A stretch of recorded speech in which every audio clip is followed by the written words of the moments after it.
అరే మామ, ఈరోజు 10th క్లాస్ రిజల్ట్ కదా, పోతే ఏం చేద్దాంరా? అదంకెందుకు రా ఎంత టెన్షన్ పడుతావు? పోతే పోని. ఇప్పుడు వెళ్ళకపోతే మళ్ళీ వచ్చే సంవత్సరం రాద్దాం కదా, ఇంకేముందిరా? నువ్వు ఇట్లనే అంటావురా, మీ అయ్యి ఏమన్నాడు కాబట్టి.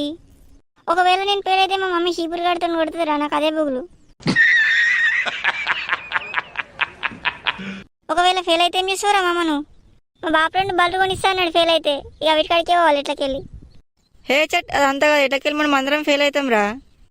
ఏంద్రా మామ, ఉండి ఉండి గంత మాటన్నావు ఒకటేసారి, అందరం ఫెయిల్ అవుతామంటున్నావు ఏంద్రా? నీకేంద్రా, నువ్వు అంటే పెద్ద బిజినెస్ మ్యాన్ కొడుకు. నువ్వు ఫెయిల్ అయినా కాదు, పాస్ అయినా కాదు. మనం పాస్ కావాలరా మచ్చా, పాస్ అయ్యి 10 మందికి ఆదర్శంగా నిలబడాలరా మనము. మాటలు చెప్పడంటే నువ్వేరా ఫస్ట్. అదంతా కాదు మామ, ఫెయిల్ అయ్యి అందరం కలిపి దావత్ చేసుకోవాలి. ఎందుకురా అంత బాధపడుతున్నారు? ఎట్లకెళ్ళి మనం అందరం ఫెయిల్ అవుతాం రా. ఫెయిల్ అయ్యేదానికి ఎందుకురా ఇంతగానో ఆలోచించుడు? పాస్ అయ్యే కంటే ఫెయిల్ అయ్యే ఈజీరా మామ.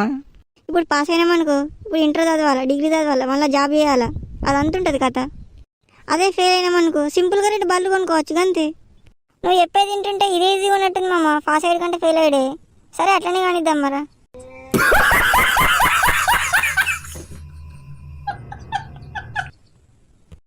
ఫ్రెండ్స్, మా వీడియో నచ్చినట్లయితే ఒక లైక్ చేయండి ఫ్రెండ్స్. అలాగే మా ఛానల్ని సబ్స్క్రైబ్ చేసుకోండి ఫ్రెండ్స్.